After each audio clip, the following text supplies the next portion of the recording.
আর দেখুন নাস্তাগুলো কতটা সুন্দর দেখতে হয়েছে। নমস্কার বন্ধুরা, রূপার রন্ধনশালায় আপনাদের সকলকে অনেক অনেক স্বাগত জানিয়ে চলে এসেছি প্রতিদিনের মতো আবার একটা দারুণ রেসিপি নিয়ে। আর আজকের আমি পাকা কলার মধ্যে দুধ দিয়ে দুর্দান্ত স্বাদের একটা রেসিপি বানাবো। আর পাকা কলার মধ্যে দুধ দিয়ে যে এত সুন্দর রেসিপি হয়, তো বন্ধুরা আপনারা না দেখলে বিশ্বাসই করতে পারবেন না। তো আপনারা সঙ্গে থাকুন আর প্রথম থেকে শেষ পর্যন্ত পুরো রেসিপিটা দেখতে থাকুন। আশা করি আজকের রেসিপিটাও আপনাদের ভালো লাগবে। তো আজকের পাকা কলা রেসিপির জন্য এখানে আমি 4টে কাঁঠালি কলা নিয়ে নিয়েছি।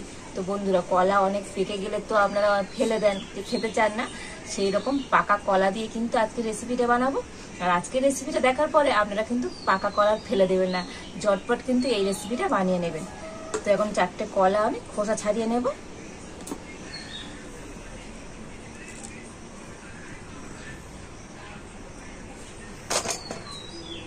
তো দেখুন কলাগুলো কিন্তু অনেকটাই পেকে গিয়েছে। তো আজকে রেসিপিটার জন্য এরকম পেকে যাওয়া কলা নেবেন, এতে করে কিন্তু রেসিপিটা ভালো হবে।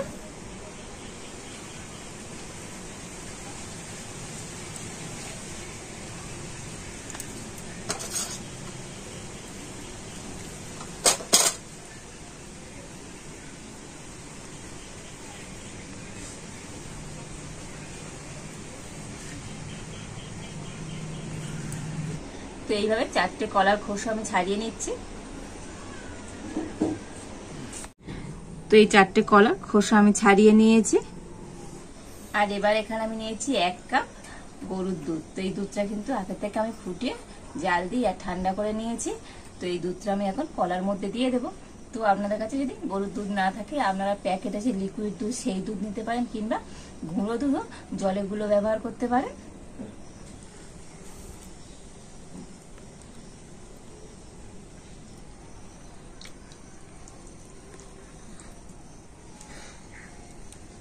তো সম্পূর্ণ দুধটা আমি কলার মধ্যে দিয়ে দিয়েছি।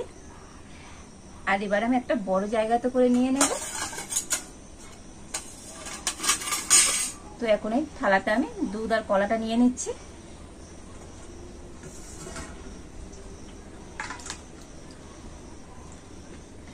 তো বন্ধুরা, এই প্লেটে তো মেশাতে অসুবিধা হবে, সেই কারণে আমি একটা বড় জায়গাতে করে নিয়ে নিলাম। আর এখন আমি হাত দিয়ে কলাগুলো একটু চটকে নেব।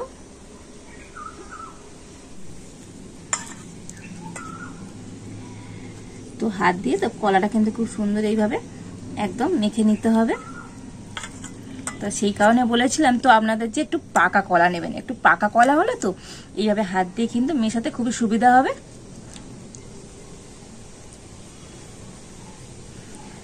তো এরকম পাকা নরম কলা নিলে আজকের রেসিপিটা কিন্তু দারুণ হবে।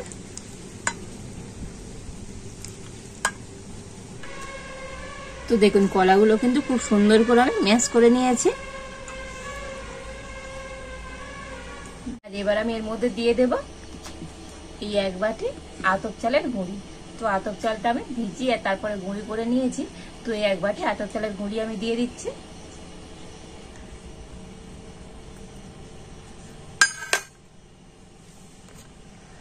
আর ওই একই বাটি মাপ করে এখানে আমি নিয়েছি 1 বাটি আটা। তো নিয়ে নিচ্ছি। তো আপনারা এখানে আটার পরিবর্তে ময়দাও দিতে পারেন। দিয়ে দেবো অল্প একটু কালো জিরে।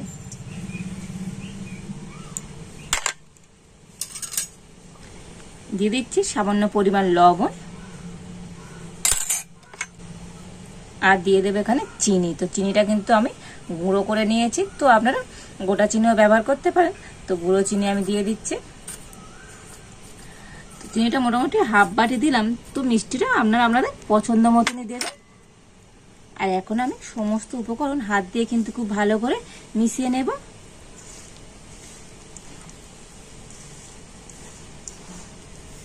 তো এটা খুব হাত দিয়ে ভালো করে মিশিয়ে নিতে হবে। তো আমরা রুটি পরোটা করতে গিয়ে যেরকম আটা মাখাই ঠিক সেইভাবে কিন্তু মেখে নিতে হবে। তো দেখুন মিশ্রণটা কিন্তু খুব সুন্দর করে আমি মিশিয়ে নিয়েছি। আর দেখুন খুব টাইটও নয়, খুব নরমও নয়। ওই যে বললাম যে আটা ময়দা মাখাই যেমন আমরা রুটি পরোটা করতে, ঠিক সেইভাবে কিন্তু মেখে নিতে হবে।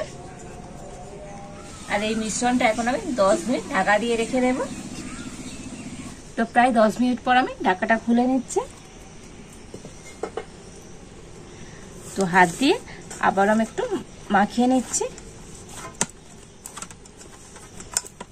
তো মিশ্রণটা হাত দিয়ে একটু মিশিয়ে নিয়েছি। আর এবারে হাতে একটু আমি সাদা তেল লাগিয়ে দিয়েছি। আর এবারে মিশ্রণ থেকে অল্প অল্প করে নিয়ে হাতটা আমি গোল করে নেব।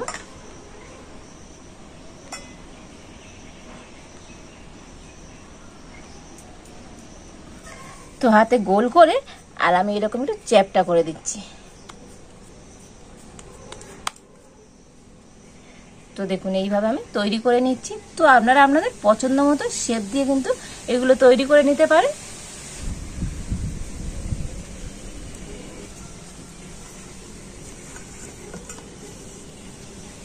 তো আবার অল্প একটু মিশ্রণ আমি এইভাবে নিয়ে নিচ্ছি। আর ওই একইভাবে আমি তৈরি করে নেব।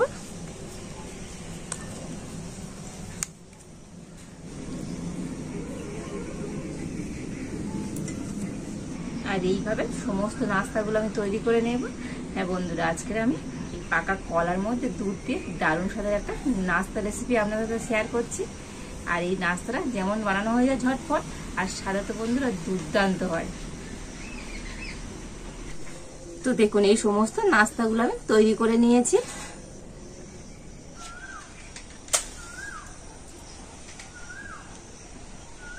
তো উনুনটা জেলে উনুনের একটা আমি ফ্রাই প্যান বসিয়ে দিচ্ছি।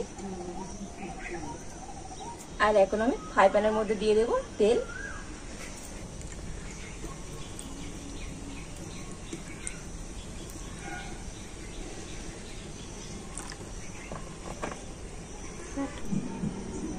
তো তেল গরম হয়ে গিয়েছে, তবে তেল কিন্তু খুব বেশি গরম করে নেব না, মিডিয়াম গরম হবে। তো সেই গরমে আমি নাস্তাগুলো ভেজে নেব।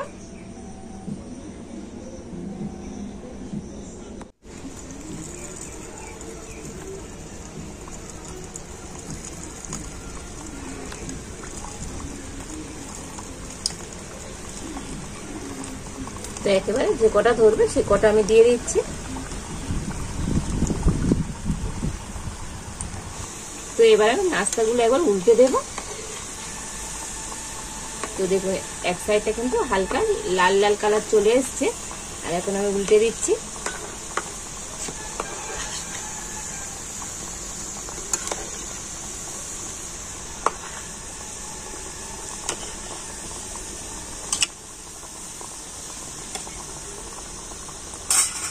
আর এই নাস্তাগুলো ভাজার সময় কিন্তু উনুনের জাল একদম হালকা দিয়েই ভাজতে হবে, তা না হলে তো বাইরে থেকে লাল হয়ে যাবে আর ভিতরে কাঁচা থেকে যাবে। আর এখন আমি এরকম হালকা জাল দিয়ে আর উল্টে পাল্টে নাস্তাগুলো খুব সুন্দর লাল করে ভেজে নেব। তো দেখুন উল্টে পাল্টে নাস্তাগুলো কিন্তু খুব সুন্দর লাল লাল করে ভেজে নিয়েছি। আর এখন আমি তুলে নেব।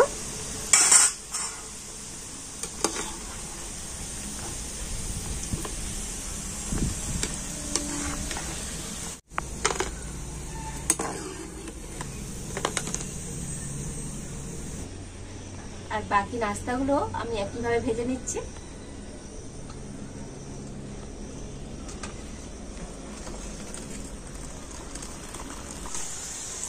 তো দেখুন এই সমস্ত নাস্তাগুলো আমি ভেজে নিয়েছি। আর এখন আমি তুলে নিচ্ছি। আর দেখুন নাস্তাগুলো কতটা সুন্দর দেখতে হয়েছে। দেখেছেন তো বন্ধুরা, আজকের এই পাকা কলার মধ্যে অল্প একটু দুধ দিয়ে আর কত সুন্দর নাস্তা তৈরি হয়ে গেল, আর কতটা ঝটপট হয়ে গেল। আর নাস্তাগুলো তো বন্ধুরা দুর্দান্ত হয়। তো দেখুন কতটা সুন্দর হয়েছে, দেখুন নাস্তাগুলো অসম্ভব সুন্দর হয়েছে। আর দেখুন ভিতরতে কতটা সুন্দর হয়েছে, বাইরে যেমন ক্রিস্পি হয়েছে আর ভিতরে কিন্তু নরম, দুর্দান্ত হয়েছে আজকের এই নাস্তাগুলো। আর এগুলোকে কলার পিঠেও বলতে পারে। তো এখন খেয়ে দেখি আজকের এই কলার পিঠের টেস্ট কেমন হয়েছে।